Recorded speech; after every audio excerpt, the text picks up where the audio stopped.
Let's start today's session officially from here.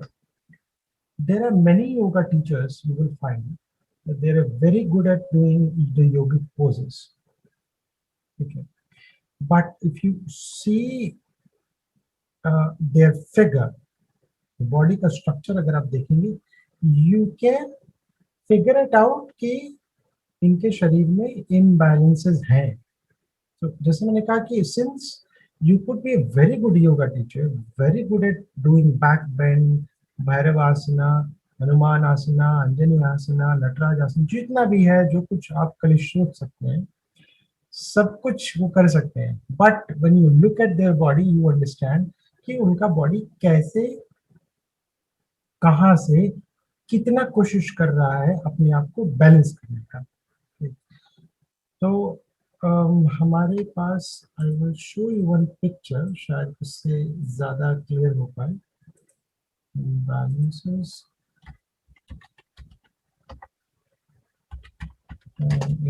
Yoga teacher.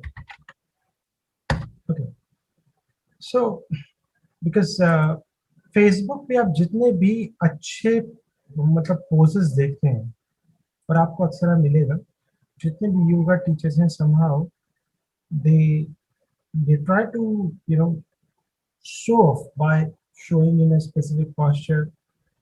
मगर जब आप उनके बॉडी स्ट्रक्चर को ध्यान से देखेंगे तो आपको महसूस हो जाएगा कि यार इनका एक शोल्डर जो है वो नीचे है, एक ऊपर है. राइट. जब भी वो मान लिया पर्वतासन करेंगे तो एक तो हमेशा नीचे है, तो उसको ऊपर करने के चक्कर में जो उनका हेड है वो थोड़ा सा लेफ्ट टिल्ट होगा. राइट. बिकॉज हाथ तो बीच में सेंटर में आना चाहिए. तो just positioning of shoulders, positioning of scapula can tilt the entire structure. And so the point ये होता है कि आखिर हमारा लक्ष्य क्या है. हमारा लक्ष्य तो है योगासन ही करना, अच्छे से अच्छे योगा पोजेस कर लेना. राइट. मगर बात फिर घूम के यही आती है कि अगर योगा पोज करना ही मेरा अगर एंड रिजल्ट है, बट क्या मैं अपने बॉडी में इम्बैलेंसेस बना के उन योगा पोज को कर पाऊं तो क्या वो सही होगा. दिस इज जस्ट लाइक, जैसे हम लोग कहते हैं ना लोगों को कि अगर आपके पास नो जो कुछ भी मतलब क्या कहते हैं, जैसे जिम वाले जितने भी लोग हैं, जिम वाले लोगों को हम क्या कहते हैं कि सर एक चीज बताइए, ये जो आपका जो बॉडी है इसको शेप अप करने के लिए आपने बॉडी को कितना टोन किया. तो क्या बहुत मैंने मेहनत की है, मैंने बहुत मेहनत किया है, ऐसा किया है, I did so many repetitions, I did so much of wait.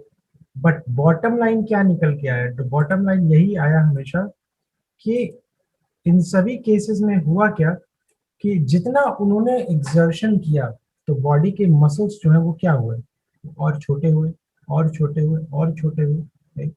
और ये जो शॉर्टनिंग ऑफ मसल्स हुआ उससे मसल्स का मास तो देखने लग गया, मगर उससे प्रॉब्लम क्या होने लग गया इन ए लॉन्ग टर्म बेसिस. अगर हम लॉन्ग टर्म की बात करें तो जो आखिर मकसद क्या था किसी भी एक्सरसाइज का, वो था बॉडी से टेंशन को निकालना. राइट. मगर आपने क्या किया, हेल्दी होने के नाम पे you created more tension in your body. Right. Body में डाइजेस्टिव जूसेस निकलने के लिए एब्डोमेन रिलीज होना चाहिए दिन में 4 घंटे. आपने क्या किया उस समय जिम में जाके और अपने आप को टेंस किया, क्रंचेस किए. तो उससे क्या होगा, बॉडी में ऑक्सीजनेशन तो बढ़ जाएगा थोड़ी देर के लिए, मेटाबॉलिज्म भी पुश हो जाएगा, बट एंड रिजल्ट था बॉडी को रिलैक्सेशन प्रोवाइड करना. बिकॉज हमारा मेटाबॉलिज्म जो है, हमारा ऑटोनोमस नर्वस सिस्टम जो है, वो सबसे बढ़िया काम कब करता है, ये तब करता है when your entire structure is relaxed. So हमारा जो मेन मकसद है योग का, क्या कहते हैं हम लोग, सुखम स्थिरम आसनम. राइट. और समता संतुलन बना रहे. तो समता और संतुलन कहाँ, शरीर पे और विचार पे, दोनों पे बना रहे. तो योग करते हैं किस लिए कि पहले शरीर का कर लें, शरीर पे बनेगा तो मन पे भी बनने लगेगा. राइट. या तो बॉडी को पकड़ो तो माइंड आ जाएगा पकड़ने, या सीधे माइंड को पकड़ लो तो भी बॉडी आ जाएगा, because both of them are connected to each other. So अब आइए आपको अपने आप खुद ये एक लेना है कि मुझे क्या करना है.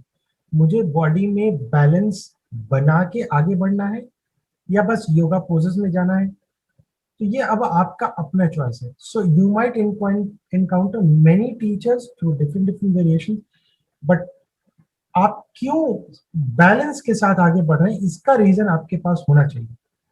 क्योंकि कई बार ऐसा होगा, हमारे बहुत सारे ऐसे स्टूडेंट्स हैं, those are very good at yoga, but कुछ ऐसे क्लिष्ट हैं. अब जैसे वृश्चिक आसन है, अब कोई 40 साल का आदमी है, अब वो वृश्चिक आसन करना चाहेगा तो मुश्किल है. पेट बड़ा है, कमर तुलतुला है, पेल्विस थोड़ा सा और आगे बढ़ चुका है. मगर अगर पाठक जी करना चाहेंगे तो बहुत आसानी से कर लेंगे. So there is a huge difference, बहुत बड़ा डिफरेंस है. अब अगर आप 40 की उम्र में अपने आप को कंपेयर करना शुरू कर दें someone who is very good at doing any specific आसन, तो वहां से प्रॉब्लम होना शुरू हो जाएगा. So you should have a very good construct in your mind कि मैं ये कर रहा हूँ, क्यों कर रहा हूँ और मुझे इसका क्या फायदा है, राइट. तो जो भी हम अभी सिखा रहे हैं इसका लॉन्ग टर्म बेनिफिट्स आपको देखने को मिलेंगे rather than any short term games. Point is, चलिए, तो हमने अलग अलग पॉस्चर्स के बारे में बात किया था, जिसमें कि स्वे बैक था. स्वे बैक है, बॉडी पीछे की तरफ है. लंबर लॉर्डिक है, यानी कमर जो है पीछे की तरफ निकला हुआ, पेट आगे की तरफ. थोरासिक या कीफोसिस की पूरा पीठ जो है, खास तौर से जो अपर शोल्डर है ये आगे सलमान खान टाइप से रोल फॉरवर्ड हो जाए, जैसे बॉडी बिल्डर्स का होता है, right. Another one is forward head, like बतख की तरह, बगुले की तरह. And one was the ideal posture as usually a balance person should have. ये 5 तरह के पॉस्चर्स की हमने बात किया था. और नेक्स्ट जो सबसे इंपॉर्टेंट था वो था कि मोबाइल व्यूइंग और anything that you do on the desk, you know, so सामने डेस्क पे करने के कारण बेसिकली कैसे आपका जो थोड़ा जितने भी थोरैसिक सपोर्टिंग मसल्स हैं ये सारे के सारे जो है पीछे हाइपर एक्सटेंडेड होना शुरू हो जाते हैं, जिससे कि, और ये हाइपर एक्सटेंडेड होंगे तो क्या होगा, जो मेरे आगे के मसल्स हैं ये हमेशा झुके रहेंगे तो ये कॉन्ट्रैक्ट हो जाएंगे, राइट. अब पेक्टोरालिस अगर कॉन्ट्रैक्ट हो गया तो डायफ्राम हो जाएगा, यानी हमारी ऑक्सीजनेशन की क्वालिटी पे बहुत फर्क पड़ेगा. ऑक्सीजनेशन पे फर्क हुआ, उससे क्या इफेक्ट आएगा कि हमारा जो इमोशनल स्टेट है वो काफी डिप्रेस, थका थका रहने लगा. क्यों? बिकॉज डायफ्राम जो है प्रॉपर एक्सटेंशन हो ही नहीं पा रहा, उसमें प्रॉपर ऑक्सीजन का फ्लो हो ही नहीं पा रहा कि वो एब्डोमेन में पूरा का पूरा बैलेंस कर पाए, राइट. सो बैलेंस पोस्चर रहेगा तो डायफ्राम रिलीज होगा, एब्डोमिनल ब्रीदिंग होने में हमें मदद मिलेगी. ओके, ना आज, अच्छा, इसके बाद हमने बात किया था curvature of the spine, S curvature, C curvature होगा, राइट. सो इसको स्क्लेरोसिस या स्कोलोसिस के बारे में कहा था हमने कि 10 डिग्रीज का अगर डेविएशन आ गया तो we call it as scoliosis. और ये हमने डिस्कस किया था कि स्कोलियोसिस क्यों इंपॉर्टेंट है, बिकॉज स्कोलियोसिस होने का मतलब ये नहीं कि आपकी जिंदगी का अंत हो गया और your life will be hello now. This is very common, specially someone who does lot of hard work, जैसे कोई बोरी उठाने वाला काम करता है, you know, someone who lifts very heavy weight like 40-45 KGs और समथिंग, या कोई बॉडी बिल्डर है, इनमें इस तरह के कर्वेचर होना आम बात है. जैसे मैंने कहा कि hardening of muscles also create strength, right. And it makes you what non sensitive. अब ये मसल्स अगर मेरा टाइट हो जाए तो क्या होगा, ये एक स्ट्रेंथ भी देगा, साथ में ये उतना सेंसिटिव नहीं रहेगा because it has harden, so it has lost touch with my neurology also. तो एक ये दूसरे तरह का स्ट्रेंथ है जो यूजुअली हमको जिम जाने पे मिलता है, राइट. ये उसी स्ट्रेंथ की बात करें तो स्कोलियोसिस के कारण बहुत सारे ऐसे लोग हैं they can live their entire life without any problem also, आराम से जी सकते हैं, no problem with that. But उनको रह रह के मौसम के बदलने पे या कुछ भारी उठा लिए तो अचानक से जो हार्डनिंग है वो कभी कभी बहुत ज्यादा खिंच जाएगी, तो ये इम्बैलेंसेस के कारण बॉडी के पॉस्चर में दर्द होना शुरू हो जाएगा. Okay, so now let's move to the muscles diagram. Okay, muscles diagram. Let's dive into it. Okay, let's talk about the major muscles जो terminology आपको आना चाहिए, हमेशा से आना चाहिए. Why? Because जैसे जैसे हम योगासनास करेंगे, we will always talk about the muscles. You should know the name of the muscles. And why is it important? Because आप अगर किसी यूजर को during A session, yoga session, अगर आप कहें कि अपनी छाती को खुला छोड़ें, राइट, तो छाती में it could be the upper clavicle muscles या बोन्स भी हो सकते हैं, पेक्टोरालिस हो सकता है, उसके नीचे के भी मसल्स हो सकते हैं. So it's a very wide open end its term. But the moment you say you just open your pectoralis, open your pecs, so this is a very direct command. दूसरा फायदा, client usually take these kind of terminologies very seriously and they start regarding the teacher in a much more respectable way, because I have seen this earlier when I used to give, I've learned Thai massage and I used to give it to the clients. I used to explain them normal terminology and I used to face a lot of problem. Credibility का मुझे लगता था जैसे कि वो impact नहीं बनता. And suddenly my teacher said, do one thing, start using clinical terminologies. उसका effect क्या हुआ? I went to give massage sessions to 2 doctors in Siliguri town and Darjeeling city. And I got almost 8 to 10 recommendations through these doctors. Because somehow these doctors realized that this person is really knowledgeable and he knows about anatomy very good. So he could be a very good person for my clients. And he started referring me to his clients also. So ये जो credibility आपको build होती है, ये ऐसा मतलब एक vocabulary है जो आपको डॉक्टर के सामने भी रिस्पेक्ट दिलाएगा. ओके, तो जरूरी नहीं है कि पढ़े लिखे के पास ही आप इस्तेमाल करें. अनपढ़ के पास अगर आप ज्यादा इस्तेमाल करेंगे तो उसको समझ में भी नहीं आएगा. बट आई अज्यूम कि आपके जो क्लाइंट्स होंगे एटलीस्ट वो वेल बिहेव्ड होंगे. Like usually my yoga students are educated enough. This they are able to speak English or they understand English, and they have a keen variety towards learning the technicalities of yoga or asana specifically, कि इसके repercussions क्या होते हैं imbalance structures में, इन सभी चीजों में. So ये एक मेरा स्पेसिफिक क्राउड है. तो आपका भी कुछ ऐसा स्पेसिफिक क्राउड बनेगा. अगर आप इसे इस्तेमाल करेंगे तो बहुत मदद मिलेगी. पहला मसल, सबसे इंपॉर्टेंट जो मेरे लिए पहला मसल होता है वो कौन सा है? तो वो है मेरे हिसाब से trapezius. Trapezius is the main muscle जो this one, can you see here? This is trapezius. All of you can see the blue arrow here, this part. This is trapezius. Trapezius runs from the back, ये जो collar जहाँ पे rest करता है, गर्दन से जो कॉलम आता है, this is entire trapezius होती है. और it's a 2 to 3 layer trapezius basically, जो आपके thorax supporting जो नॉट है यहाँ पर, राइट, जहां पर latissimus dorsi शुरू होता है वहां तक बेसिकली इसका एक्सटेंशन है. So trapezius is a very long surface area के हिसाब से बहुत लंबा मसल है. And this is very wonderful. Why? Because it is directly in touch with our the limbic brain, amygdala, और in short our lower brain या hind brain और autonomous nervous system as a whole. So इसको आप जब भी massage करवाते हैं, what happens, अगर कोई आपको हल्का सा भी ऐसे कर दे तुरंत सर हल्का होता है. क्यों होता है? Because of the importance of this muscle, by the way. Okay, and because these muscles are directly related to below the skull region, the entire cervical also. तो इसको अगर थोड़ा सा भी स्ट्रेच मिलते हैं तो ये अपर स्कल से मसल्स को खींच कर नीचे ले आता है and you get this little bit of length और तुरंत माइंड शांत हो जाता है.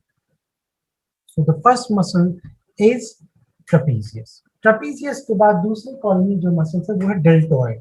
डेल्टॉइड बेसिकली क्या है? ये जो आपका एसीएल एक्रोनियम क्लैविकुलर जो जॉइंट है, एसीएल जॉइंट है, ये बेसिकली इसके ऊपर में है इस तरह का. और बेसिकली जब आप अपने हाथों को उठाते हैं, so you can feel this, you can feel here. So आप पैल्पिटेशन करके देख सकते हैं. It's a very thick muscle जो एसीएल जॉइंट के ऊपर एकदम चढ़ा हुआ है. This one, this very bony part, जहाँ usually injections आप लेते हैं. This is deltoid. Deltoid क्या काम है? इस तरह के मोशंस को कॉन्ट्रैक्ट करना, बॉडी के नीचे लेके जाना.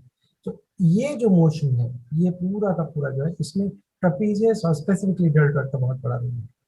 Okay, the next muscle that we have after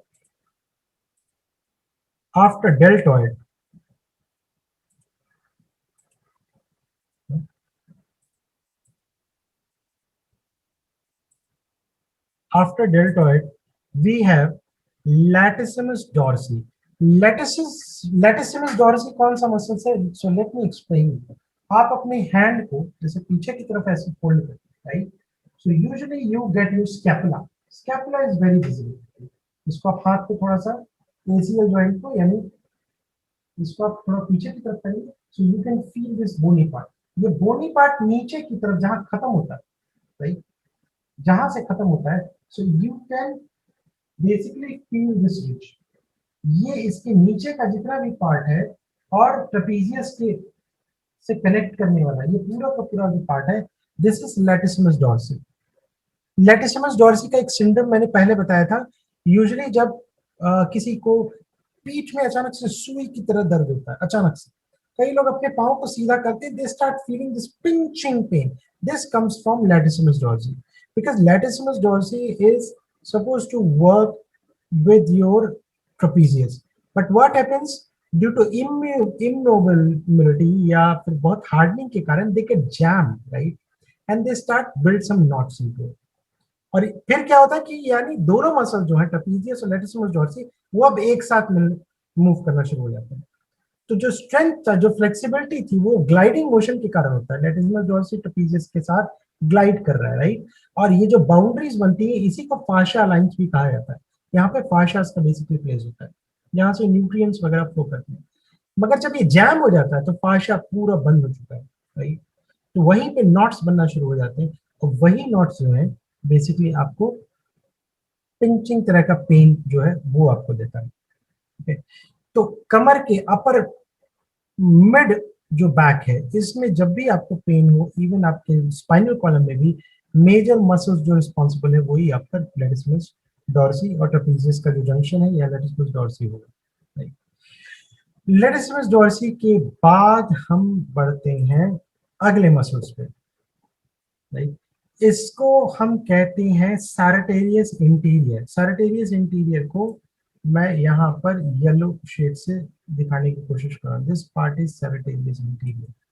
now sartorius interior के बारे में जैसे मैंने कहा था, इसको पहुंचने का तरीका क्या है, तो आप इसमें साइड से पहुंचते हैं, फ्रंट से नहीं, बैक से, right. So this muscle basically आपके ये जो पार्ट है यहाँ से लेके स्कैपुला में को कनेक्ट करते हुए और स्कैपुला के अंदर से क्रॉस सेक्शन से होते हुए आपके रोम्बॉइड्स मसल्स को मूव जो है रोम्बॉइड्स मसल्स हैं उसके वहां पे जाके ये बेसिकली मीट करता है.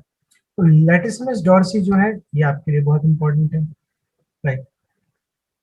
Now the favourite muscle that usually is the pectoralis. This one, this red circular that I have drawn. This is pectoralis. Pectoralis का क्या काम है कि अगर ये बहुत टाइट होगा तो शोल्डर्स को आगे की तरफ बना के रखेगा. अगर आप इसको फ्री कर देंगे तो शोल्डर्स रिलीज करने में मदद होगा. तो जिन लोगों को गर्दन में यहाँ पर बहुत प्रॉब्लम है या उनके सर्वाइकल में C5 से C7 के बीच में राउंडिंग टाइप का हो जाता है, बिकॉज उनका नेक एक आगे हो गया है, शोल्डर भी राउंड हो गए, बट अब वो सर नीचे तो नहीं रख सकते, तो वो अपने सर को ऐसे ऊपर उठा के रखते हैं, right, to be at a level. वैसे केसेस में यहाँ पर एक राउंडिंग टाइप का डेवलप हो जाता है गर्दन के पीछे. सो वहां पर जो है ये जो राउंडिंग है इसको अगर अवॉइड करना है आपको, तो आपको क्या करना पड़ेगा, पहले सर को नॉर्मल रिलीज करना है, फिर गर्दन को सीधा करना है, और वो तब होगा जब पैक्स रिलीज होगा. तो पैक्स जैसे रिलीज होगा तो पॉस्चर लाने में मदद मिलेगी. तो पेक्टोरालिस मसल्स यहाँ पर, specially in women those have bigger breast size usually, उनके अंदर ज्यादा टेंडेंसी देखी गई है आगे झुकने की. और ऐसे औरतों को ज्यादा झुकने के कारण because of the nature the size that they have got, उनके अंदर इस तरह का जो है आपको स्ट्रक्चर आपको ज्यादा देखने को मिलेगा. और ये स्ट्रक्चर अगर 35-40 को क्रॉस कर गया तो बहुत ज्यादा चांसेस होते हैं माइग्रेन टाइप का दर्द सर में होने का, राइट. तो माइग्रेन का अगर किसी को दर्द होता है तो आप लोग क्या सोचते हैं, आप लोग क्या करते हैं? किसी को है आपके फैमिली में और उनको जो माइग्रेन का दर्द होता है तो क्या करते हैं आप लोग? आप किसी को कुछ आइडिया है क्या?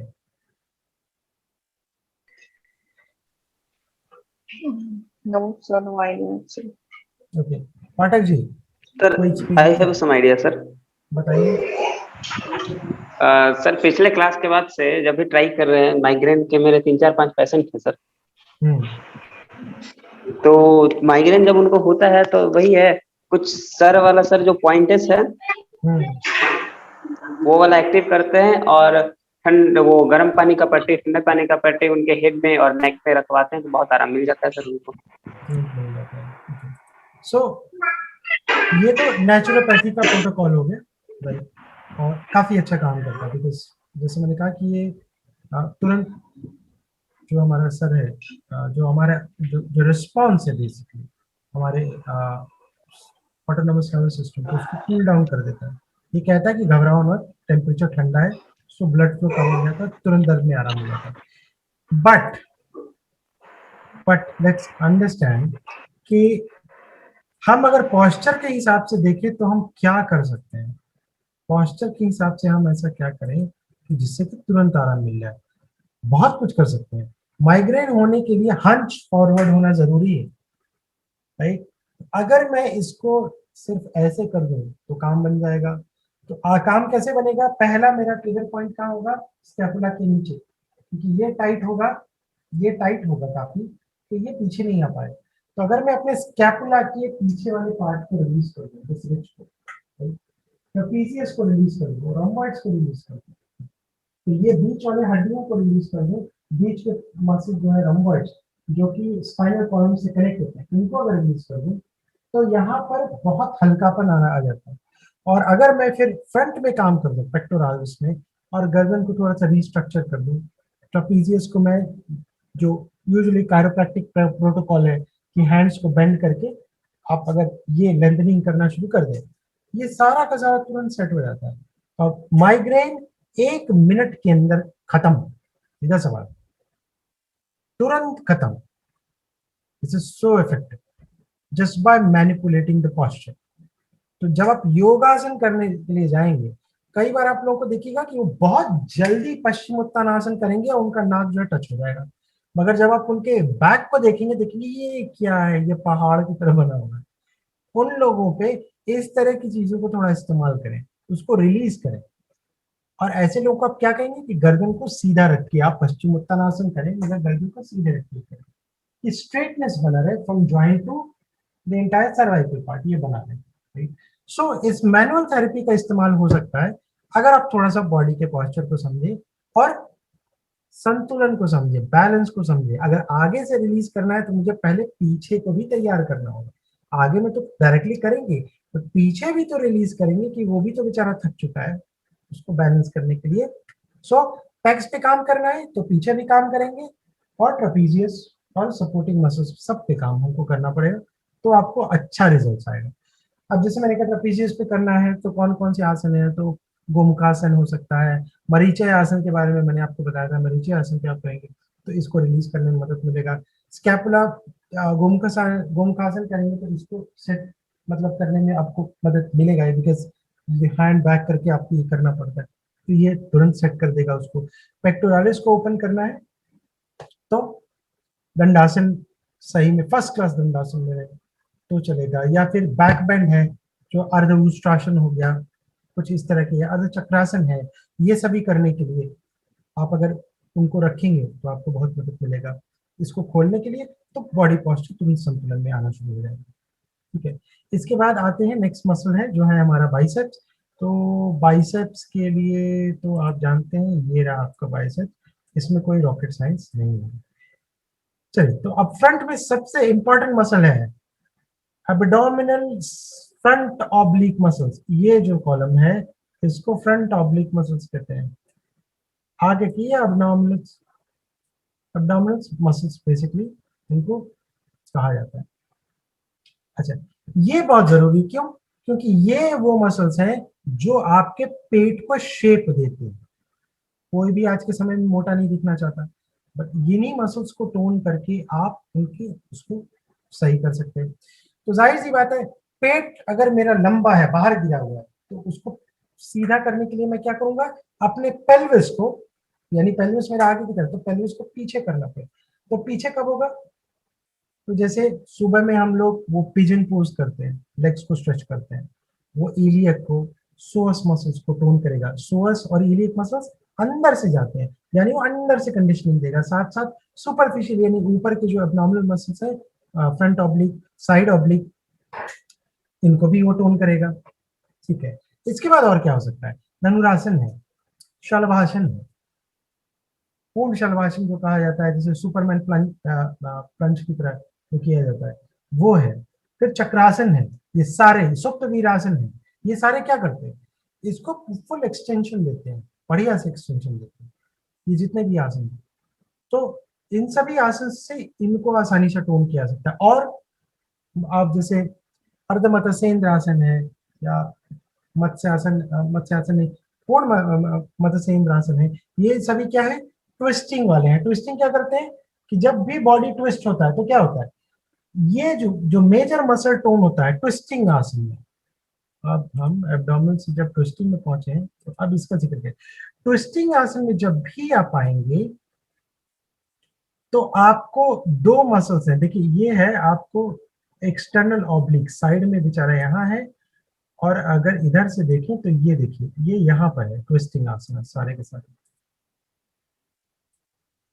ठीक? तो जिसे साइड ऑब्लिक मसल्स कहते हैं। तो मत्स्येंद्र आसन है, या मस्तकासन है, ये सभी जितने भी आसन है, इन सब में ये जो साइड ऑब्लिक है या एक्सटर्नल ऑब्लिक मसल्स है, इनकी अच्छी ट्विस्टिंग हो जाती है। इसके साथ साथ और भी एक मेजर मसल है जिसको कि हम कहते हैं, यहाँ पर क्वाड्रेटस लंबोरम, यहाँ नहीं लिखा है।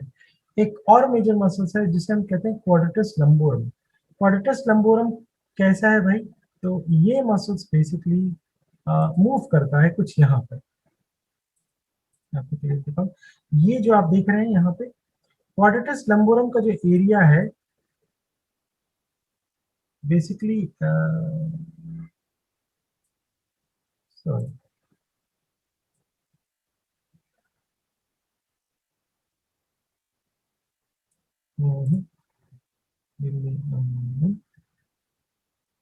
हाँ, क्वाड्रेटस लंबोरम का जो जगह देखिए, यहाँ से लेके यहाँ तक का होता है ऐसे, ठीक है ना, और ये डीपर मसल्स होता है, ये दिख रहा है सबको, ये वाला पार्ट, ये जो ग्रीन ग्रीन हो रहा है अभी शेप, ठीक है ना, and it's a colony of 4 to 5 finger, इसका विड्थ है।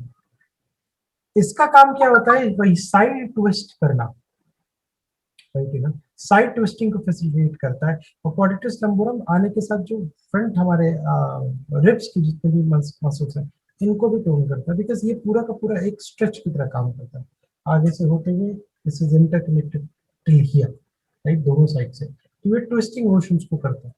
और ये जो ट्विस्टिंग है, ये खास तौर से एक और चीज को फैसिलिटेट क्या करता है, क्या है, वो है चर्निंग ऑफ आवर स्पाइन। हमारा स्पाइन किस लिए बना है, क्या है कि इसको जितना मरोड़ोगे उतना ये लंबा रहेगा, हेल्दी रहेगा, ब्लड सर्कुलेशन होता रहेगा इसमें, राइट। ये चर्निंग मोशन कैसे होगा, तो easiest way is to twist, twist as much as possible, right. अगर 100-200 बार, सिर्फ बुढ़ापे में लोग, चाइनीज मेडिसिन में क्या होता है, ट्रेडिशनल चाइनीज मेडिसिन में, या फिर ची गोंग में, या ऐसे जितने भी एनर्जी हीलिंग वाले फालून दफा में क्या है, बॉडी की ट्विस्टिंग की जाती है। इवन तिब्बतन मेडिसिन में भी बस ट्विस्टिंग होता है बॉडी का, बस normally they take both of their hands and then like this, and then like this, जैसे कटी चक्रासन टाइप का हो गया, इसी तरह से वो 100 बार, 200 बार करती है। So all of you can understand the motion जो है, ये कितना इंपॉर्टेंट है, क्वाड्रेटिस लंबोरम और side oblique muscles.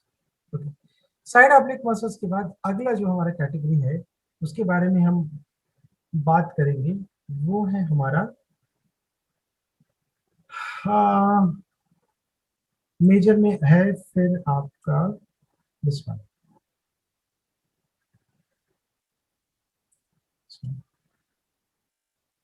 we have the glute muscles. Glute muscles सबसे one of the prominent muscles में आता है, and इसका फायदा क्या है कि ये बॉडी जो हमारा मेजर सबसे बड़ा जो जो जो ह्यूमरस जॉइंट्स है, जो फ्यूमर कनेक्ट होता है हमारे बॉडी में, उस जॉइंट को लुब्रिकेट करने के साथ से उसको कुशन भी देता है और इंटायर टंग को, ऊपर वाले पार्ट को ये बैलेंस करता है। तो इसका जो सिग्निफिकेंस है वो बेसिकली इस बात से है कि ये पूरे स्ट्रक्चर को होल्ड करता है, कुशन देता है, और जो पूरा स्पाइनल कॉलम है, जैसे स्पाइनल कॉलम में खास तौर से ग्लूट्स के बीच में सेक्रम और आपका कोकिक्स पार्ट है, सो स्पेसिफिकली सेक्रम को ये बैलेंस करता है, बिकॉज सेक्रम मैंने क्या कहा था, it's more like a balancing fulcrum, right. ये थोड़ा सा टेढ़ा हो जाए तो पेल्विस टिल्ट हो जाता है, तो स्पाइनल कॉलम तो फिर कॉम्पनसेट करना पड़ता है, मसल्स का लेंथ एक साइड लंबा हो जाएगा, एक साइड छोटा हो जाएगा। तो इसकी पोजीशनिंग जो है बहुत इंपॉर्टेंट है। तो ग्लूट मिक्स मसल्स, ग्लूट के बाद आता है, इसमें दो कैटेगरीज है, so we will not get into that, so as a whole if you remember glute only काम चलेगा। Then we have hamstring and quadriceps. Now let's understand, ये है हमारा hamstring, right? You can see this green patch here, right? And quadriceps muscles का ये front में। देखिए quadriceps muscles में दो तीन कैटेगरी, एक तो vastu लातरातिस, so there are the entire channel of vastu लातरातिस kind of muscles, और एक है femoris, right? Femoris is the front muscles, यानी आप अपने थाई पे अगर आपने हाथ रखें, जहां बीचों बीच वाला जो पार्ट आपको फील होगा, this is your femoris muscle, right. So ये सारा का सारा जो है ये आपके क्वाड्रिसेप्स में ही इंक्लूड कर लिया जाता है। और पीछे में आपका जो है वो है हैमस्ट्रिंग। हैमस्ट्रिंग के नीचे में जो मसल है, this is gastrocnemius muscle, gastrocnemius muscle, this one, the sky blue patch that I have put up now. This gastrocnemius muscle. Gastrocnemius को यानी हम काफ मसल भी कहते हैं। इसी काफ के नीचे अगर थोड़ा सा चले जाए, यहाँ पर कुछ यहाँ, इसी को हम सोलियस बोलते हैं। यहाँ पे राउंडिंग होता है मसल्स का बेसिकली। तो ज्यादा चलने पे, पैदल चलने पे, दौड़ने पे अगर किसी को हड्डी टूटने की तरह दर्द हो, इट मीन्स कि उसका सोलियस बहुत ज्यादा tight, you need to dissolve that muscle, right? So काफ के मसल्स में गैस्ट्रोएनिमस मसल, सोलियस मसल, और इसके साथ साथ और सबसे नीचे में आता है अकीलीस टेंडन। तो उसके बारे में तो हमने पहले ही बात किया है। This region is your Achilles tendon, जो आपके एड़ी तक जाता है, अकीलीस tendon. So in a nutshell अगर हम बॉडी का देखें तो ये हमारे कुछ मेजर मसल्स हैं, right? बाकी फिंगर्स हैं, तो फिंगर्स के मेटाकार्पल्स है, ये कार्पल्स हो गए, और ये बीच वाले जो है ये मेटाकार्पल्स है। पाव का जो है tarsal and metatarsal, carpals, metacarpals and tarsal and metatarsals, simple, that's it. अच्छा, लेग्स के अपर पार्ट को डॉर्सल पार्ट कहा जाता है। सो लेट मी, ठीक है, सो अपर पार्ट को कहा जाता है, ये वाला जो पार्ट है इसको कहा जाता है dorsal part of the feet, जो ऊपर का पार्ट है, राइट। और जो जो जो हमारा फीट का जो सेक्शन जो जमीन को टच करता है उसको हम कहते हैं planter side of the feet. तो नीचे वाले पूरे के पूरे पांव के स्ट्रेच को प्लांटर फाशा बोलते हैं, बिकॉज इट्स ये बेसिकली बहुत मस्कुलर नहीं है, it's more like a tendon and ligaments की तरह, तो इसको प्लांटर फाशा बोलते हैं। अपर पार्ट को डॉर्सल फाशा बोला जाता है। इन अ नटशेल ये है हमारा बेसिकली, ये है हमारा basic understanding of this anatomy आज का। किसी को कोई प्रॉब्लम या कुछ ऐसा जो ना समझ में आया हो, या दोबारा से रिपीट करना पड़ेगा मुझे?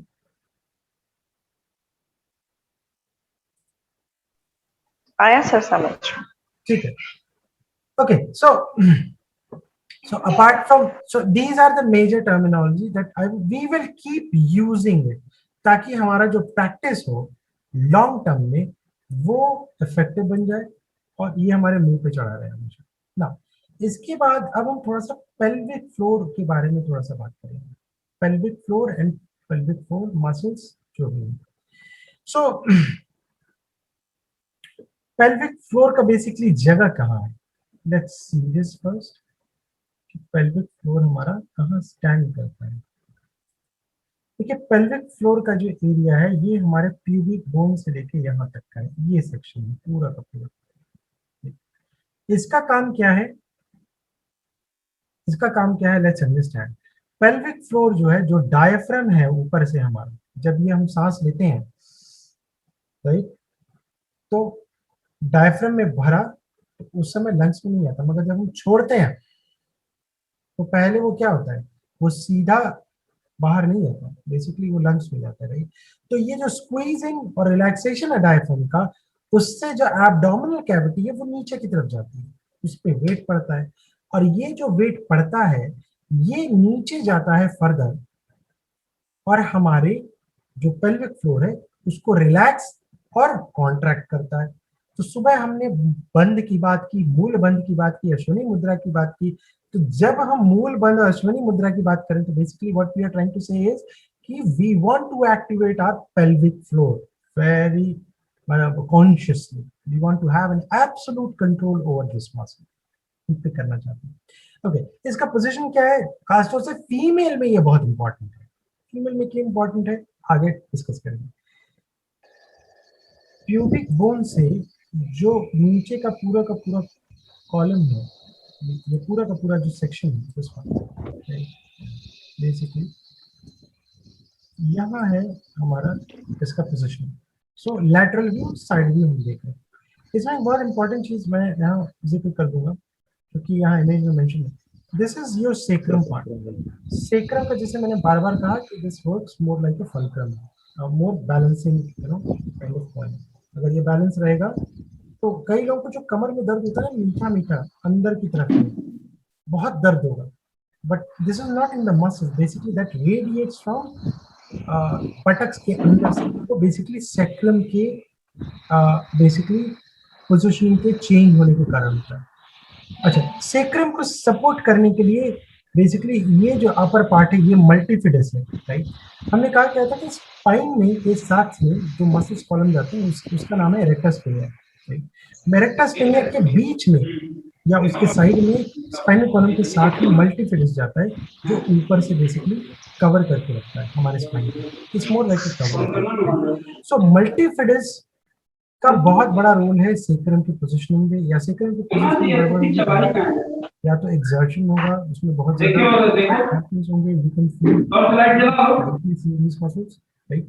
सो अगर सेक्रम मेरा ऊपर नीचे अगर हो जाए, लेट्स अंडरस्टैंड, अगर मेरा सेक्रम इस तरफ आ जाए, लेट्स अंडरस्टैंड दिस राइट, तो उसका असर क्या होगा, अगर ये थोड़ा सा नीचे आ जाए तो मेरा जो पेल्विक फ्लोर है ये आगे की तरफ यानी कॉन्ट्रैक्ट हो सकता है कि नहीं। सो पेल्विस जो है ये हमारे रिब्स के एक्सटेंशन के साथ इसका क्या रिलेशन है, इस चीज को थोड़ा सा हमें समझना होगा। विमेन्स हेल्थ में इफ यू इग्नोर दिस, आधा औरतों की जो प्रॉब्लम है आप यानी उसको समझ नहीं पाएंगे, and that's one of the reason why female practitioners only seek a female yoga teacher और a female seeks only female massage person in the market just because of this only. So if you understand it, आपको एक अलग perspective देखने को मिलेगा। क्योंकि यहाँ पे जैसे रिब्स हमारा एक्सपेंड होता है तो the moment you take air तो डायफ्राम जो है वो हवा को लेते हुए नीचे पुश करता है राइट। और जैसे ये कह रहा है कि बेसिकली इसमें आपका बेली जो है पुल्ड इन जब होगा तो जो पोजीशनिंग है आपके नीचे के सेक्रम, सॉरी जो आपका जो पेल्विक फ्लोर का जो मसल्स है सबसे नीचे में यहाँ पे दिस पार्ट है, so it has a role to play. ये उसके हिसाब से अपना पोजीशन बार बार चेंज करता रहता है तो ये भी नीचे रिलैक्स होगा श्वास भरने पे, एंड छोड़ते अगर पूरा एक्सेल करना है तो कॉन्ट्रैक्ट होगा। इन प्राणायाम एंड मेनी लाइक कल हम जैसे द फायर ऑफ ब्रेथ करेंगे। फायर ऑफ ब्रेथ में क्या होता है, यू इनहेल राइट, बट आप धीरे धीरे जब एक्सेल करेंगे and even you contract your pelvis, यानी पेल्विक फ्लोर को भी कॉन्ट्रैक्ट करते हैं, तो क्या होता है बॉडी के कोर में हीट जनरेट होता है। सो बेसिकली यहाँ पर ये बहुत इंपॉर्टेंट है अगर किसी इस तरह की योगिक प्रैक्टिस में कि जब इसको आप यहाँ कॉन्ट्रैक्ट करते हैं नीचे से, जब आप पेल्विक फ्लोर के मसल्स को कॉन्ट्रैक्ट करेंगे साथ साथ, और जिस रफ्तार से ऑक्सीजन जाना मतलब एक्सेल कर रहे हैं हम, वो अगर धीरे धीरे होगा तो यहाँ बीच में जो है आपको टेंशन होगा बहुत ज्यादा, और ये जो है यही हमारा जगह है मणिपुर चक्र का, तो वो एक्टिवेट होता है। ये जो साइकिक नॉट है ये नरिश होता है, जो एंडोक्राइन सिस्टम है हमारा, ये सभी जितने भी सिस्टम है, लिम्फेटिक सिस्टम है, खासतौर से तो इस तरह के जो साइकिक नॉट्स हैं, जो चक्रास हैं, वो एक्टिवेट होना शुरू होते हैं।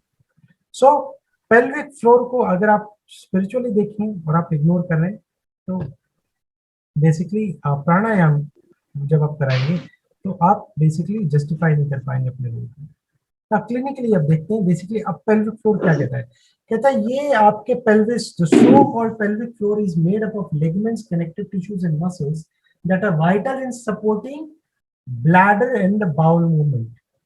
ब्लैडर और बाउल मूवमेंट, ब्लैडर की प्रॉब्लम और बाउल मूवमेंट की प्रॉब्लम आपको मैक्सिमम कब देखने को मिलेगी, मर्दों में 40 के बाद, यानी जब उनकी उम्र जो है वो 40 क्रॉस कर जाती है उस,